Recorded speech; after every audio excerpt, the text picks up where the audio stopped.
And welcome to the show. What's going on, everybody? Happy day 3 of the war that the globalists have wanted for the past 20 years. Happy day 3 of the cover up of the Epstein files and all of Trump's terrible friends. I like Trump, but man, his friends suck. Oh my goodness. We are in the depths of crappy friends. Almost baseball time. Almost Rockies baseball. Let's put this hat on backwards for this. We are in the midst of the most horrible friendship ever. Epstein the Fixer, the Fallout, World War III, potentially, but not likely. A coordinated strike of maybe we run out of missiles, maybe we last, maybe they bend the knee, maybe they don't. A coordinated strike of who needs friends? Who needs enemies when you have friends like these? And we're going to get to that in a second. And we're also going to go over the daily war map, but I'm not going to broadcast for 8 hours because that's just ridiculous. That's just ridiculous. But to each their own. And it's about a 20-minute video. That's all we need. That's all we need to talk about Trump's friends and the cover-up of Epstein files so none of the globalists go to jail. No perp walks in the United States. Story completely flipped on its head. I'm not saying that Khomeini didn't need to go. I am not saying that Iran needed a regime, did not need a regime change. But there are ways to do things and there are ways to not do things. Khomeini needed to go. Very true. And to have a regime that has done what it's done since the 1980s, because Khomeini came into power in 1989. They've been taking hostages. They've been doing all this crazy stuff since the 70s. Okay, so this hardline regime needed to be changed. But the problem is it's not an overnight thing, and you don't go into a war when you've been trying to split up a world superpower for the past 3 to 4 years. You don't give all of your missiles and all of your resources to Ukraine for 3 to 4 years and then expect to hop, skip, and jump into a country basically just as mountainous, if not more treacherous than Afghanistan, that has supersonic missiles and expect good things to happen. And be it may be that he needed to be taken out, there's a right way and wrong way to do things. And as I said, friends like these, friends like Israel, friends like Israel that basically helped with the Epstein. Epstein probably worked for Israel. He probably worked for Mossad. So this whole entire thing is perfect timing to cover up that entire story. It's perfect timing to sweep under the rug how we gave all of the missiles to Israel, to Saudi Arabia, for Saudi Arabia to go against Yemen, and for Israel to basically be the attack dog in the Middle East. So our weapons are supposedly depleted and we could only wage war for a certain amount of time. Yet we have countries like Russia that are in weapons building hyperbolic mode, that we basically have turned them into a military machine, which at any given time they could just start funneling weapons right into the I keep on saying Ukraine. They could start funneling weapons right into Iran if they wanted to. Let's see. Google Earth. Google Earth. Google Maps. Let's bring this up. Let's zip out and zip in. Let's spin the world. Let's spin the world. This is going to be the map. Get over here. Get over here. Okay, so what we got here. All right, so I know where Iran is on a map. Don't you worry. Okay, so Iran, Afghanistan, Russia's way over here. Russia is up here. Mongolia, Ukraine, Russia right here. All right, so we have Russia right in here. Right in here. Moscow, Russia. So they could technically bring weapons in through Turkey. They could. Or they could use Caspian Sea and bring weapons right down through here. They could do it through Georgia. They the, the Russians could resupply Iran at any given time. We have nobody to resupply us. We don't. No one's going to resupply us.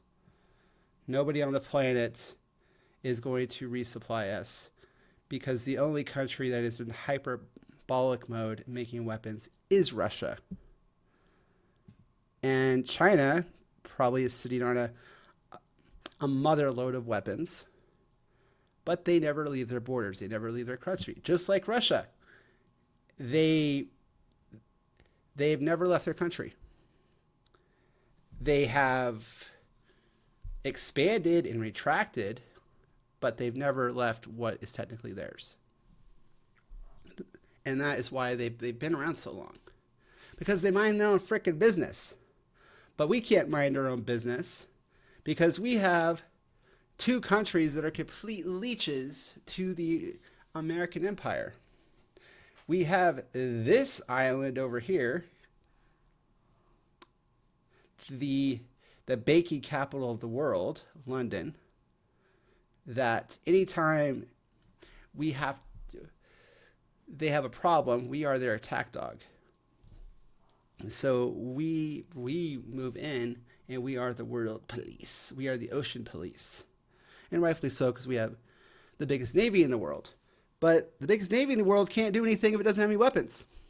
And that is the big hoo-wah of the day is how many missiles does the U.S. have? Because in the initial days and hours, there is a continuous C-130 and Global Masters flying in and out across Europe into the UAE and Saudi Arabia. There is a constant train of planes just goes right through here. I still haven't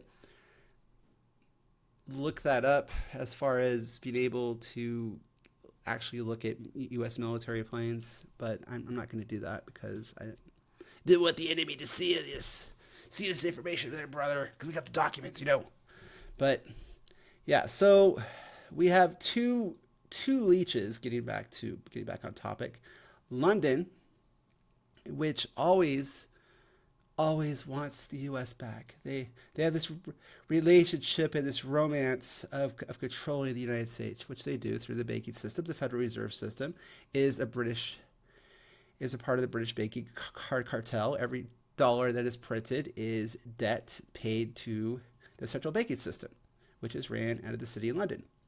That's why every country has a central bank that is controlled by the city of London. And you go look that up. It is pretty sad and disgusting. But anyway, the other country that controls the United States, that a lot of congressmen basically should wear it as a badge, and a lot of lawyers and so on and so forth have dual citizenship with. That is basically in control of the United States, and Netanyahu has been to the White House 7 times in the past year. 7 times. He is a frequent flyer. He's so like Bill Clinton on like the freaking Epstein plane. He's like so like Bill Clinton. Like, oh my god, like so Bill Clinton. So Netanyahu is like Bill Clinton on the Lolita Express to the White House right now. And guess where Netanyahu fled when the bombs started falling? He fled to Germany. I was listening to Rogue News, and they brought that up, and I wonder if he's going to the Eagle's Nest to plan the next attack. No pun intended. Lots of puns intended. So Netanyahu went to Germany because he didn't want to be, taken out like he took out Khomeini, which was a parasite in the world. I do admit. But there, as I said, there's right ways and wrong ways to do things. We'll see if this is the wrong way. We shall see. It's only day 3. Everything's speculation. I'm just a dude with a microphone. Microphone, man. With little New World information. Because Rothschilds, the sun never sets on the British Empire. And the sun never sets on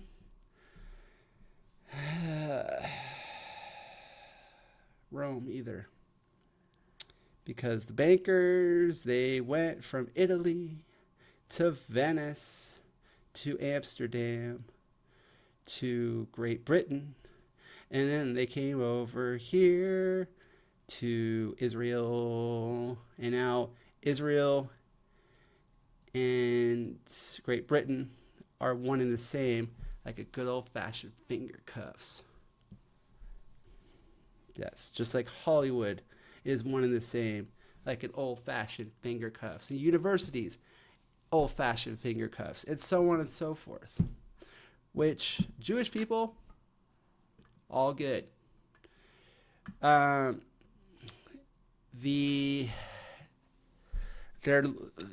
leaders and their entire system is just it's nuts, and it sucks that we have to deal with this in this modern age when we should have flying cars by now. It's 2028. Where's our flying cars? 2026. Let me see. It's 2026. Why don't we have flying cars, yo? What's going on? Might as well be 2028. It's like so 2026. But here we are. Here we are. No flying cars, just one big old crap in one hand and crap in the other, rubbing it against our faces. Instead of going to Mars, we are thinking of who's going to drop the first nuclear bomb. But yes, so Russia could easily start running supply chain into Iran. They could. And how close is, and then Afghanistan to Iran is so close. They could start running weapons through there. They could start running weapons through Pakistan. Excuse me. And so on and so forth. So Iran might be getting bombed to hell, but it's a huge country. Let's see. Iran. Let's close the borders. Let's show borders. Like, where are the borders? That's why it's so confusing. All right, let's put a border around here. Okay, so border. It's just a land border. Okay, well, oh, there it is. All right, there's the border. So it goes right up against Iraq and so on and so forth. But it is a good sized country.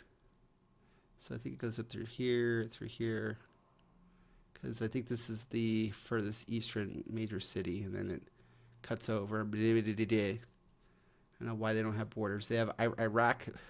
Iraq borders are pretty, lined up here.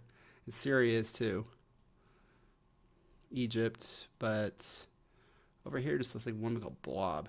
But all you can sort of see it. But anyway, it's a big country. It is a big country. But let's switch over to there. So yeah, they could easily start doing supply runs. And why wouldn't they? Why wouldn't they? So let's go over here. So friends like these. I bring that up because U.S. strikes on Iran triggered by Israel's plan to launch attack, Rubio says. Democrats disturbed by rational Trump ordered preemptive strikes out of concern of Tehran's retaliation. Israel's determination attack drops would be targeted in response to force Trump's mission to take preemptive strikes. So you read that. We were in peace talks with Iran. What did Israel do? They went and took out the entire regime. So you got that right. Israel is the one who initiated the entire war in the first place. I was under the understanding, I was listening to Colonel McGregor. He was on this podcast. Where is it? He was on a podcast. Switch account. He was on, let's see what we got here. I can't think of the name of it. It's right here. It was on Glenn Dennison's podcast. This is a very good, very, very, very thorough interview. You should definitely go check it out. I will leave it in the description. Definitely go check this out. Really good. I was not aware that Israel was the one who initiated the entire attack. And as I said, friends like these. And after they did such an act, we pretty much did not have a choice but not to join in. Because at that point, what do you think they were going to do? Do you think they were just going to lay down and say, oh, okay, you win? No, yeah, we were in negotiations, but our entire, heads of state are all wiped out. We're just going to roll over now. Thanks, Israel. You did it. Yay, we did it. Congratulations. No, they're going to do what they're doing. And they don't want negotiations because they want the greater Israel. And not to mention, Netanyahu is he's up on corruption charges. So the longer that he can keep a state of war going, the less likely he is to go to jail. Because Israel has been in a constant state of war, hence he's been able to stay in power. And he's fled the country to Germany and left his entire country just to get just hit on top of hit, because the Patriot missile systems are not meant to take on hypersonic missiles. They just aren't, because they go between Mach 3 to Mach 6. We ain't got it. That's why, thankfully, we have moved the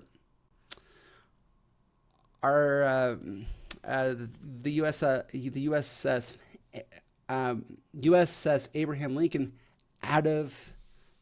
hopefully out of harm's way, because they have supersonics. Aircraft carriers cannot keep up with that. And it just sucks that we have so much potential as a human race, yet we have these PDFs and these grapers that basically will burn down the entire world to cover them from getting arrested. And this is the fallout of the Epstein That's why it needs to stay full circle. And if you don't know, this scenery tonight is Iran. I'm going to keep on posting this. All right, here we go. Here is the war map. All right, here we go. So because of this wonderful nation over here that is under constant barrages, I can only imagine being in Iraq and just looking up every night like, whoa.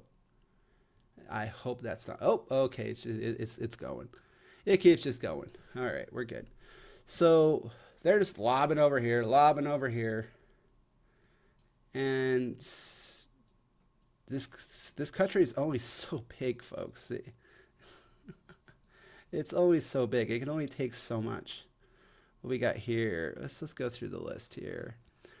Has been hit. Satellite images show that 2 entrances used by personnel underground enrichment complex and other interests caused by vehicles have been severely destroyed.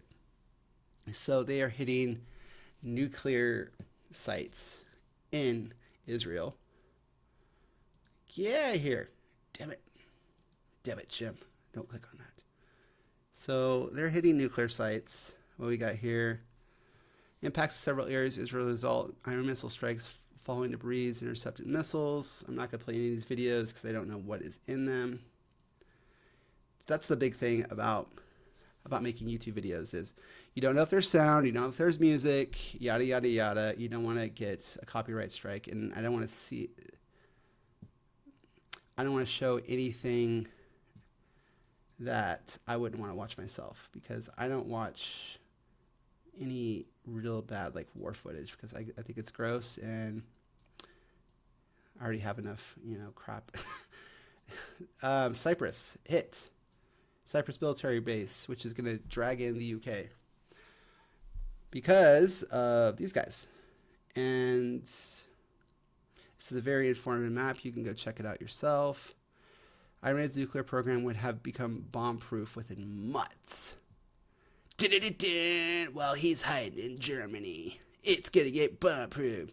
Blasted. All right. New rocket alerts across northern Israel 5 hours ago. U.S. preparing major uptick in attacks in Iran over the next 24 hours. Senior official, U.S. has assessed that a first round of attacks has achieved the goal of weakening Iran defenses. Okay, well, you weakened them, but it's a big-ass country, people. Meanwhile, all of the U.S.'s allies and everybody else is getting hit relentlessly. Airports are closed. Hotels are getting hit. People are trying to leave as fast as they can. Iran's hit Saudi Arabia oil refineries and ports. Not the big ones yet, thankfully. The Strait of Hormuz is closed down. We have oil tankers on fire. And it's just crazy that the world's oil moves right through here. This is where it's at. This is where it's at, folks. So, in this interpretation, so where's the squirrel? Israel is riding the squirrel, man. They are riding that hog. They are Deadpool. Israel is Deadpool. No cares. Seemingly thinks he's invincible because he has a giant squirrel. And he could do whatever he wants because no one's going to call him out because they have the best spy system in the entire world because they have learned from the best. So yes, all of our allies are being hit, and it's pretty gross and disgusting. And I would not be surprised if Iran doesn't do a land invasion into Iraq. What's stopping them? They got a 1 million man army over there. They're pissed off. What's stopping them from crossing the border into Iraq, which is a beaten down horse? What's stopping them from going into Kuwait, which is basically just an oil-rich country that's just like, all right, we're just here. We're just, we just sell oil. They don't have a real military. None of these countries have a real military besides Saudi Arabia. And even that could not keep up the fight with Yemen because we gave them all those weapons. We sold all those weapons for them to fight Yemen. But don't forget, Obama gave Iran $1.5 billion as like a payout. So yeah, this map shows the border a lot better. Shows it a lot better. Google Maps is more just like, all right, this is where the mountains and hills are, hills and valleys. But you could see absolutely how huge this country is, and who knows what's over here. They've only attacked the western side of the country. This is all mountainous. Who knows what's in these mountains? The hills of eyes, the hills of eyes, brother. So we sank a bunch of ships. We sank in 11 Iranian military vessels, including an aircraft carrier, former oil tanker converted to mobile base, damaged strike, Bandar Naval Base. Planet shows Bandar Naval Base remained partially covered in black smoke following reported strikes. They don't really need a navy in this circumstance. They don't. They have a 1 million-man army over here that can just hide in the mountains while the U.S. shoots its load, because they've given all their load to Ukraine, which is basically getting their butts kicked because Russia is doing like the inch by inch just endless meat grinder. I could cover this, but what's the point? It's a meat grinder. It's only going to get worse now. And all of the Russian oil and gas stocks have shot through the roof, because the longer that this little Strait of Hormuz is closed, let me get out of this. Long as this little Strait of Hormuz is closed, the more countries are going to start looking at Russia, but like, hey, we got an offer you can't refuse. We got oil. You want some oil? But it's sanctions. It's naughty oil. You can't have this oil. It's good stuff, man. Can't even have it, not even once. Not even once. Never, not even once. Can't buy it from Saudi once. So India is probably going to make a deal with Russia, because this is closed and a lot of oil goes into India. I don't have precise numbers because I'm not that nerdy. So a lot of this goes into India. They're going to start getting it from Russia. Meanwhile, the UK and Western Europe, that's basically shot itself in the face with a shotgun blast, unlike Kurt Cobain, who probably was murdered, supposedly. They're going to start looking. They're looking at this and they're sweating because a lot of their oil comes out here too. It goes because they can't buy from Russia. Or though Russia is literally right here. They can literally use those pipelines that they were using. The pipelines they were using. It's so much easier to move oil right through here. Look, it goes right through Poland and right into Europe, right into Germany, where Netanyahu is. You can go right by where Netanyahu is, right into here, flawlessly. Don't worry, but not even once. They can't. So everybody has to suffer because our little friend over here, he decided to pick a fight. And now we have to back up our friend like a terrible friend in a bar fight. Oh, cool. The dude picked a fight with 10 people. Like, I guess I'm going to have to go get my ass kicked too. And it's terrible. It's terrible. It's absolutely terrible. And this shouldn't be happening this way. But as I said, Khomeini is the worst person ever. He's the devil. Blah blah blah blah blah blah blah blah blah blah blah. He killed a lot of his citizens. He's been, a reign of terror for all those years. But it's the blowback that we're going to deal with. It's that we've been feeding the Ukraine for all these years, and we're fresh out of bubblegum. Now we just have to kick some ass somehow. And the U.S. can kick some ass. But rumble in the jungle, man. Gotta do that rope-a-dope. It's like the U.S. can be Muhammad Ali all they want and wear themselves out. Well, George Foreman could just sit there and take those punches. And then Ali wears out and George Foreman starts throwing, haymakers. I'm not saying that Iran can throw haymakers or anything. But what I am saying is they could last. And if we get to a certain point where we run so low on ammunition, they can outlast us, and they can use those cheap drones to keep on attacking the Gulf states. They can use those cheap drones to keep on attacking Iraq. They could use those cheap drones to keep on attacking the Iron Dome. And we're just gonna be like, well, we're out of missiles. We have to take our red wagon and go home. And as I've been hearing throughout the day, yes, this was a good idea when it happened, but it really sucks because we know Trump means well. He likes to roll the dice, take risks. I'm supportive of Trump. I think this entire thing is really messy. We don't want boots on the ground. We can't have boots on the ground. It's very messy and very destructive.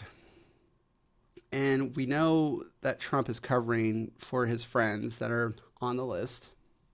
Not saying he's on the list, but the elites won't go down. And the U.S. does not want boots on the ground. And the only way to put boots on the ground really is to go through Iraq,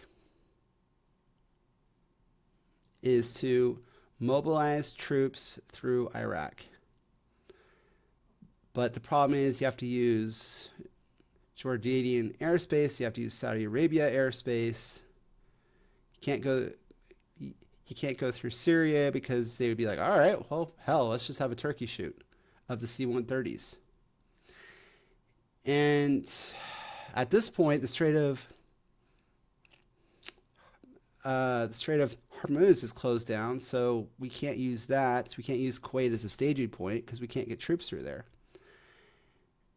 And Yemen's talking about jumping in.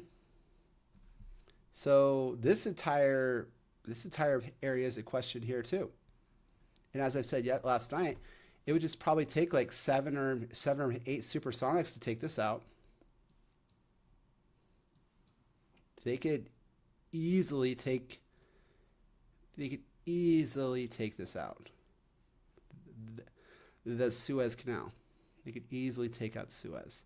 They've already closed down here, and the insurance, the ship insurance has gone through the roof.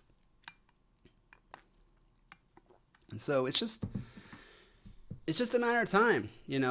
They're saying oil is going to go up into the hundreds.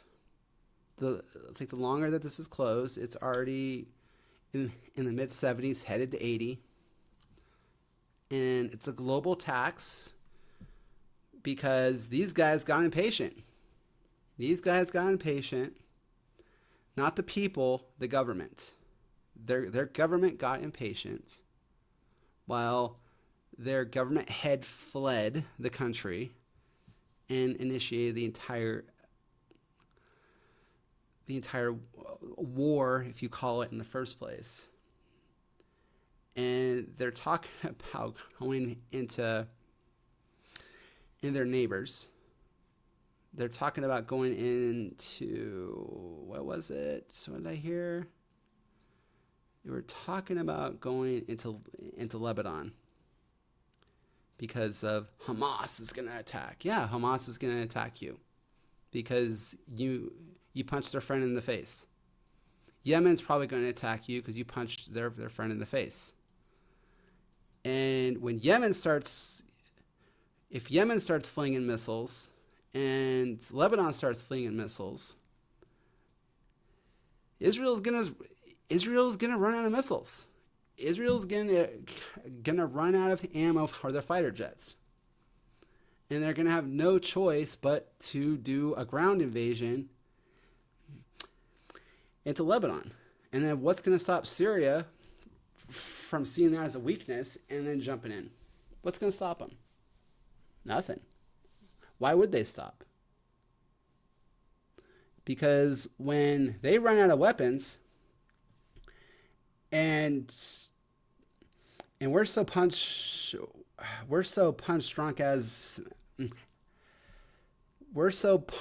drunk as Americans that we can't lose and we always win. We're born winners.